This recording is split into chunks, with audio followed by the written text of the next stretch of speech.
नमस्कार, स्वागत है साहित्यिक झरोका चैनल पर। आज हम करेंगे राम वृक्ष बेनीपुरी द्वारा संपादित विद्यापति की पदावली। और पदावली में संकलित विरह खंड के पदों की व्याख्या हम देख रहे हैं। यहाँ पर राधा अपनी सखी के सामने अपने वियोग का वर्णन करती है, अपनी विरह दशा का वर्णन करती है।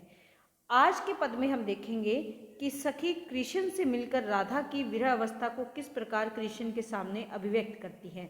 तो आइए देखते हैं। माधव देख ली वियोगनी वामे। माधव कौन है? कृष्ण। देख ली कि मैंने देखा है, किसको? उस विरहिणी वामे यानी नारी को। और नारी यहाँ पर कौन है? राधा है। कि मैंने उस वियोगिनी राधा को देखा है। अधर न हास, और उसकी दशा कैसी है? न तो उसके होठों पर हास यानी हंसी है, विलास सखी संग, और ना ही वह विलास करती है किसके साथ? अपनी सखियों के संग। विलास से तात्पर्य क्या है? खुश रहना, आनंद पूर्ण क्रीड़ाएं करना। कि ना तो वो खुश रहती है, ना ही वो अपने सखियों के साथ आनंद में कोई क्रीड़ा करती है। अहनिस जप तुए नामे।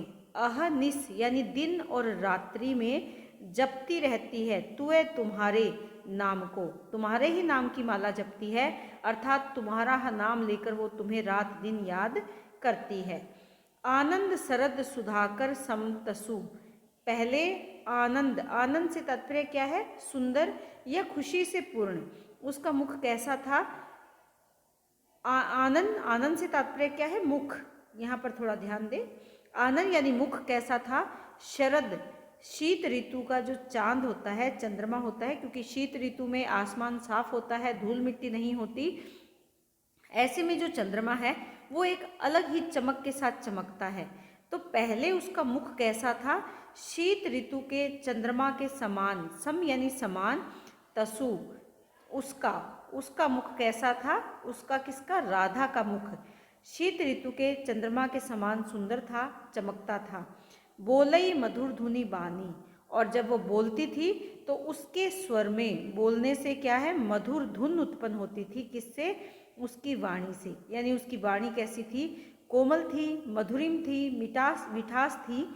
कोमल अरुण अरुण कमल कुमिलायल। लेकिन अब क्या है? कोमल, अरुण यानी लाल रंग का, कमल कुमिलायल मुरझा गया है। उसका सुंदर कोमल लाल रंग के कमल के समान जो सुंदर मुख था वो अब मुरझा गया है।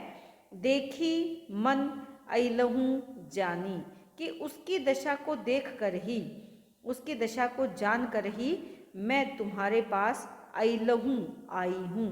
देखी, उसको देखकर मेरे मन ने क्या कहा, या मन में मैंने क्या जाना कि मैं तुमसे आकर मिलूं और उसकी दशा को तुम्हारे सामने बताऊं। तो यहाँ पर कृष्ण के सामने राधा की सखी राधा की दशा का चित्रण कर रही है। तो वियोगिनी नायिका का नायक के प्रति जो संदेश है वो प्रस्तुत किया जा रहा है। इसमें जो नायिका का विरह चित्रण किया गया है, और वो इसीलिए हम कह सकते हैं कि कौन सा श्रृंगार रस है? वियोग श्रृंगार है। जो नायिका है वो परोषित पति का नायिका है, ये आप ध्यान में रखें, क्योंकि उसके जो प्रियतम हैं वो दूर चले गए हैं, प्रवासी हैं, इसलिए नायिका कौन सी है? परोषित पति का नायिका है।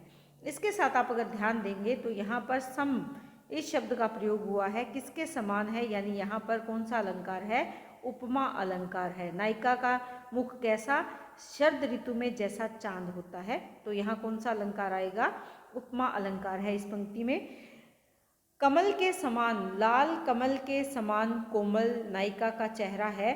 तो यहाँ रूप का अतिशोक्ति अलंकार है, यानी बढ़ा चढ़ाकर, रूप का बढ़ा चढ़ाकर अतिशोक्ति पूर्ण वर्णन किया गया है। ये बात आप यहाँ ध्यान रखेंगे, क्योंकि ये विशेष के अंतर्गत ये सब कुछ आपको लिखना होता है। हृदय हार भार भेल सुबदनी, नयन न होए निरोधे। यहाँ पर वो क्या कहती है कि हृदय के ऊपर धारण करने वाला जो हार है वो सुबदनी यानी सुंदर मुख वाली राधा के हृदय पर जो उसने हार धारण किया हुआ है, भार भेल, अब उसके लिए बोझ बन गया है, भार हो गया है। भेल यानी हो गया है, क्या हो गया है? भार यानी बोझ हो गया है। कि जो हार कभी उसकी सुंदरता में चार चांद लगाता था या उसकी सुंदरता को बढ़ाने वाला, उसे प्रिय लगता था, वही हार अब उसके हृदय के ऊपर हमेशा बोझ के रूप में उसे प्रतीत होता है। नयन न होए निरोधे। निरोधे यानी कोई अवरोध नहीं आता, अर्थात झपकते ही नहीं हैं, बंद ही नहीं होते हैं। क्या बंद नहीं होते हैं? उसके जो नेत्र हैं, नयन हैं, वो बंद नहीं होते। किसके कारण? कृष्ण के मार्ग को देखती रहती है, कृष्ण के आने के लिए उसका रास्ता देखती रहती है, इंतजार करती रहती है, इसलिए वो अपनी आंखों को बंद भी नहीं करती।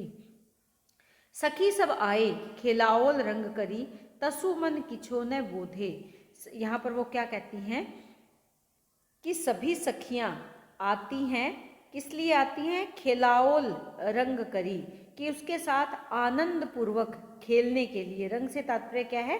आनंद से खेलने के लिए उसके पास आती हैं। लेकिन तसु मन किछो न बोधे, लेकिन उसका मन कुछ भी नहीं जानता या जानने का प्रयास नहीं करता। क्यों? क्योंकि उसके मन को तनिक भी शांति नहीं मिलती, उसके मन को तनिक भी आराम नहीं मिलता, क्योंकि वो विरह में व्याकुल है।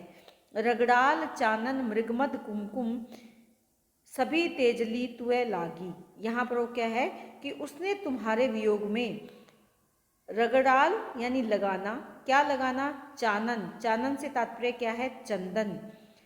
मृगमद, मृगमद यानी कस्तूरी। कुमकुम यानी जो लाल रंग होता है, कुमकुम होता है, उसको लगाना छोड़ दिया। सभी तेजली तुए लागी, अर्थात उसने सभी जो ऐसी चीज़ें हैं उनको अपने देह पर लगाना छोड़ दिया है, त्याग दिया है। तेजल यानी छोड़ दिया है। क्यों? क्योंकि उसे तुम्हारी विरह की लगन लग गई है, या वो तुम्हारे आने का रास्ता देखती है। अब उसे इस जीवन से विरक्ति हो गई है। जनी जलहीन मीन जग फिरई, अहोनिस रहीच जागी। और उसको देखकर कैसे लगता है कि जिस प्रकार जल से हीन होकर, जनी ऐसे लगता है मानो जल से हीन मीन, मीन यानी मछली, जग फिरई से तात्पर्य यहाँ पर क्या है? छटपटाती रहती है। फिरईच यानी छटपटाती रहती है, घूमती रहती है जल से हीन होने पर।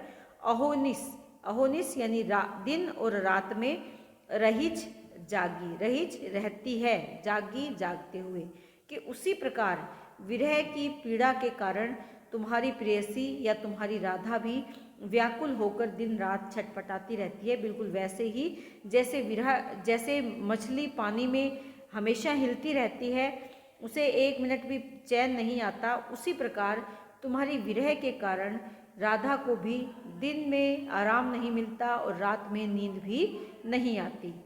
यहाँ पर अगर इस पंक्ति पर ध्यान दें तो जनी ऐसे उदाहरण दिया है, जैसे जैसे यानी उदाहरण देकर वो बताते हैं कि राधा की दशा कैसी है, जैसी मछली की होती है। तो यहाँ कौन सा अलंकार आ जाएगा? उदाहरण अलंकार आ जाएगा। दूती उपदेश सुनी गुनी सुमरल, तैखन चल्ला धाई। और यहाँ पर क्या कहती हैं अपने बातों को अभिव्यक्त करते हुए कि दूती के उपदेश को सुनकर गुनी सुमिरल, गुनी सुमिरल से तात्पर्य यहाँ पर क्या है कि उसकी बातों को सुनकर, किसके गुणों को? गुनी सुमिरल, गुणों को सुनकर अपनी प्रियतमा, कौन है प्रियतमा? राधा, राधा के गुणों को सुनकर किससे? दूती से। तैखन, तैखन यानी उसी क्षण, उसी समय। चलला धाई, कृष्ण दौड़कर चल पड़े, चलला चल पड़े, धाई दौड़कर। तैखन का तात्पर्य होता है उसी पल, उसी क्षण। दूती का उपदेश सुनकर और राधा के गुणों का सुनकर या राधा की दशा के बारे में जैसे ही कृष्ण ने सुना, उसी पल उसी क्षण वो दौड़कर चल पड़े। मोदवती पति राघव सिंह गति, कवि विद्यापति गाय। कवि विद्यापति गाकर, गाय यानी गाकर कहते हैं कि राजा कौन है? राघव सिंह की भी रानी जो मोदवती है, उसके प्रति यही स्थिति है, उसके लिए शीघ्र ही दौड़कर चल पड़ते हैं। बिल्कुल वैसे ही जैसे राधा के लिए कृष्ण दौड़कर चल पड़ते हैं। इन अंतिम पंक्तियों में अपने आश्रयदाता की प्रशंसा की है विद्यापति ने, और राघव सिंह की तुलना किससे की है? कृष्ण से की है, कि जैसे कृष्ण राधा के लिए दौड़कर चल पड़ते हैं, उसी प्रकार राजा राघव सिंह जो मोदवती के पति हैं, वो भी अपनी प्रेमिका या अपनी नायिका या अपनी रानी के लिए उसी प्रकार व्याकुल होकर उसके पास चल पड़ते हैं। तो यहाँ पर माधुर्य गुण का समावेश किया गया है, अभिधा शब्द शक्ति का प्रयोग हुआ है। और जैसा कि आप सब जानते हैं, संपूर्ण जो पदावली है ये ज्ञात्मकता है, इसमें तत्सम शब्दावली का अधिक प्रयोग हुआ है। मैथिली भाषा का सुंदर प्रयोग इस पदावली में किया गया है। तो उम्मीद करती हूँ कि पद आपको बहुत अच्छे से समझ में आ रहे हैं। इसी तरह चैनल से जुड़े रहें, लाइक शेयर सब्सक्राइब ज़रूर करें। बहुत बहुत धन्यवाद।